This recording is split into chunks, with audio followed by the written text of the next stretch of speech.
నాకు సుఖం లేదంటున్నాడు దశరథుడు. ఎందుకు సుఖం లేదు? అంతఃపురం లేదా?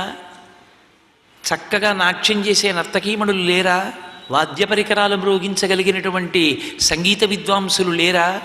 అనారోగ్యం వస్తే వైద్యం చేసేటటువంటి వైద్యులు లేరా? మంత్రాంగం చెప్పగలిగిన మంత్రులు లేరా? పురాణాన్ని వినిపించగలిగిన పౌరాణికులు లేరా? అనుకూలంగా తన పట్ల చక్కగా అనువర్తించేటటువంటి భార్యలు లేరా? అన్నీ ఉన్నాయి. కానీ ఆయన మనసు వేటి పట్ల సుఖాన్ని పొందట్లేదు. ఇది సనాతన ధర్మమునకు ఆయువు పట్టు. బ్రహ్మచారి గృహస్థాశ్రమంలో ప్రవేశించినప్పుడు భార్యతో కలిసి తిరగడం సంతోషంగా ఉండొచ్చు. కానీ కొన్నాళ్ళు పోయిన తర్వాత కడుపున బిడ్డ పుట్టకపోతే వాళ్ళు పొందేటటువంటి పరివేదన అలా ఇలా ఉండదు. ఎన్ని ఉన్నా వాళ్ళు లేనివాళ్ళే. ఎంత బాధతో కుమిలిపోతుంటారో. ఏది చేస్తున్నా మాకు బిడ్డలు లేరు, మాకు బిడ్డలు లేరు, మాకు బిడ్డలు లేరు, ఎంత బాధపడుతుంటారో. ఒక్కొక్క కుటుంబంలో ఉండేటటువంటి పరిస్థితి ఆ కుటుంబంలో వాళ్ళకే తెలుస్తుంది. కానీ ఏదో భగవత్ సంబంధమైనటువంటి విషయాన్ని నలుగురికి చెప్పేటటువంటి వాణ్ణి తమని కన్న తండ్రిగా చూస్తారు ప్రజలు. వచ్చి ఏమి దాపరికం లేకుండా తమ బాధ చెప్పుకుంటారు. అయ్యా మాకు 10 ఏళ్ల నుంచి సంతానం లేదండి అని ఆర్తితో ఒక ఇల్లాలు వచ్చి ఏడుస్తూ ఏం చేయమంటారని అడిగినప్పుడు హృదయం కదిలిపోతుంది నిజంగా. అది ఎవ్వరికీ చెప్పుకోరు ఆ బాధ. కానీ ఎవరికి భగవత్ సంబంధం ఉందని వాళ్ళు నమ్ముతారో, ఎవరు భగవంతుడి గురించి చెప్తూ ఉంటాడు కాబట్టి ఆయనకి చెప్పుకుంటే మన కోరిక తీరుతుందేమోనని ఆశ పొందుతారో వాళ్ళ దగ్గరికి వెళ్ళి ఎంత బాధపడుతూ చెప్తారో. అసలు వివాహం చేసుకునేది ఎందుకు అంటే ధర్మ ప్రజాపత్యర్థం, ధార్మికమైనటువంటి సంతానము కొరకు. ధార్మికమైన సంతానం ఎప్పుడు కలుగుతుంది? ఎవరి మెడలో 3 ముళ్ళు వేశారో వారి యందు మాత్రమే సంతానమును పొందాలి. అలా సంతానాన్ని పొందడం కోసం గృహస్థాశ్రమంలోకి వెళ్ళాడు. ఎంతకాలం తన భార్య సంతోషంగా గడుపుతారు? సంతానం కలగకపోతే ఎంత ఆర్తి పొందుతాడో ఆ వ్యక్తి. మృకండు మహర్షి అంతటి వాడు బ్రహ్మలోక ప్రవేశం చేస్తానంటే అపత్యం బడ్గా అన్నారు. నీకు సంతానం లేదయా, నీకు స్వర్గలోక ప్రవేశం లేదు, బ్రహ్మలోక ప్రవేశం చేయడానికి వీల్లేదు, బయటికి వెళ్ళిపోమన్నారు. దేవతారుణం పితృరుణం ఈ 2 తీర్చుకోవడానికి ధర్మపత్నిని స్వీకరిస్తాడు.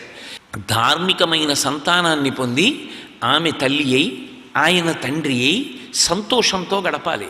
రఘువంశంలో కాళిదాస మహాకవి రఘుమహారాజు గారి గొప్పతనం ఏమిటి అన్నదానికి ఒక శ్లోకం చెప్తాడు. త్యాగాయ సంభృతార్థానాం సత్యాయ మితభాషిణాం యశసే విజిగీషూణాం ప్రజాయై గృహమీథినాం అంటాడు. త్యాగాయ సంభృతార్థానాం ఆర్జించాడు దానం చేయడానికి. సత్యాయ మితభాషిణాం ఎక్కువ మాట్లాడడు, ఎందుకంటే ఎక్కువ మాట్లాడితే అసత్య దోషం వస్తుందేమోనని. యశసే విజిగీషూణాం ఆయన దండయాత్ర చేస్తాడు కీర్తి కొరకు మాత్రమే. అలాగే ప్రజాయై గృహమీధినాం ఆయన గృహస్థాశ్రమంలో ఉన్నాడు దీని కొరకు అంటే ధార్మికమైన సంతానము కొరకు. అసలు ఆశ్రమం మారగానే దంపతులిద్దరూ తలంబ్రాలు పోసుకునేటప్పుడు అడిగేటటువంటి మంత్రములలో ఉన్నటువంటి ప్రార్థన అదే. మనకి ఐశ్వర్యము కలుగుగాక, నీతో కలిసి యజ్ఞము చేయుదునుగాక, నీ వలన నాకు కుమారులు కలిగెదరుగాక, మనం భగవత్ సంబంధమైన కార్యములు చేసేదముగాక. ఇద్దరు ప్రతిజ్ఞలు చేసుకుంటూ తలంబ్రాలు పోసుకుంటారు. ఆ అక్షతారోపణం చేసుకునేటప్పుడు దేవతలను 3 మాటలు చేసేటటువంటిది సమంత్రకం. అందుకే ఆ తలంబ్రాలు పోసుకునేటటువంటి ఘట్టంలో ప్రజామేకామత్ సమృద్ధ్యతాం, యజ్ఞోమేకామత్ సమృద్ధ్యతాం, శ్రియోమేకామత్ సమృద్ధ్యతాం అని చెప్తారు. మాకు ఐశ్వర్యము కలుగుగాక, మాకు తగినన్ని పశువులు తగినంత ఐశ్వర్యము కలుగుగాక, మాకు ధార్మికమైన సంతానము కలుగుగాక. ఆ తలంబ్రాలు పోసుకునేటప్పుడు మీరు మంత్రంతో పిలిచారు కాబట్టి దేవతలు వచ్చి నిలబడతారు అనుగ్రహించడానికి.